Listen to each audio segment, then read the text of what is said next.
Hello guys! Ari kami di subong sa Nasidman sa Ahoy. So ang resort nga sudlan namon is Python Beach Resorts. Nami siya guys as in. Tapos sila cottage na available diri pero hambal sang owner sinikuno nga Holy Week is fully booked na sila for overnight stay. Pero kung pa-day tour lang kamo, okay kit gabaton sila kay damo man diri mga cottages mo nga available. Nami siya guys as in walang tawan yung place. So bali dito sa ilang port dira kami nagsakay. Siguro more or less 10 to 15 minutes ang biyahe pa kadto dire. Ang plite is 20 pesos each. Bali 8 lang ka passenger ang pwede nga makasakay sa ilang bangka, no? Kaya kung duwa lang ka mo or isa ka man na matabukan dire, makupar kagid 120 ang plite. 120 or 160, something madala siguro. Harap namin siya. Nami ang location guys. So tama siya kalapad. Basta para dito sa punta. Tapos may kuryente dire 6 PM until 10 PM. Ang kuryente. So after na wala na, mapatay na siya. Pero siguro sa gabi tama siguro dire kalamig. Nami siya guys as in. Para 50 pesos lang ang uling kung masuba-suba ka mo. Tapos ari ilang cottage tag 500. Kung magpaligo ka nga mabundaw ka 20 pesos ang ilang nga per gallon. So tiin ka pa. Nakato kami di nga hamba ko sa akon nga best friend nga si Cathy. Mga 400 pesos challenge kami. Kay tungod duwa lang man kami. So sa 400 naman guys, nakaabot na kami dire. May baboy na kami, may locos na kami. Plite namon sa bangka kagina. Tapos ano pa? Namahaw naman kami to kagina sa Banati. So pila naman to pamahaw namon.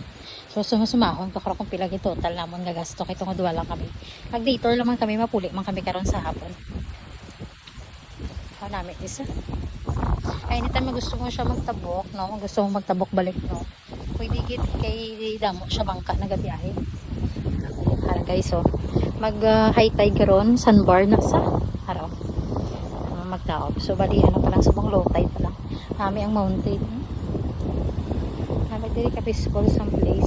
So bali Monday subong kung weekdays.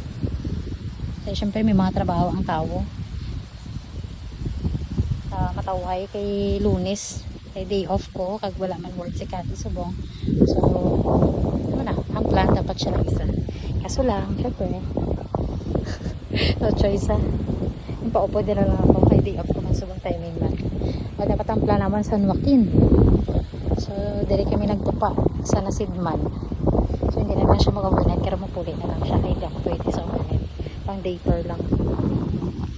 Duwa lang kami di guys sa akong nga BFF. Manida na yung mga gusto mga pangdagat na siya. So namin ilang na location timing get kay ang view sa amon nga cottage hari madara kami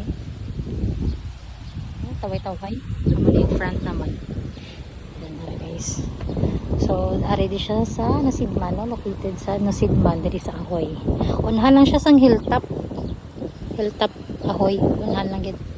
Bali sa unhan sila may kanto nga pa sa Lord.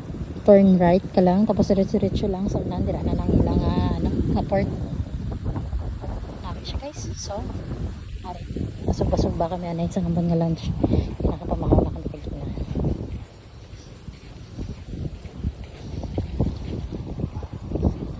Sabi ko ako madabok.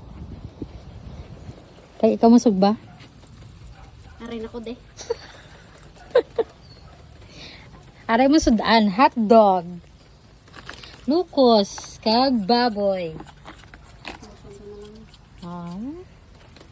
Good for to.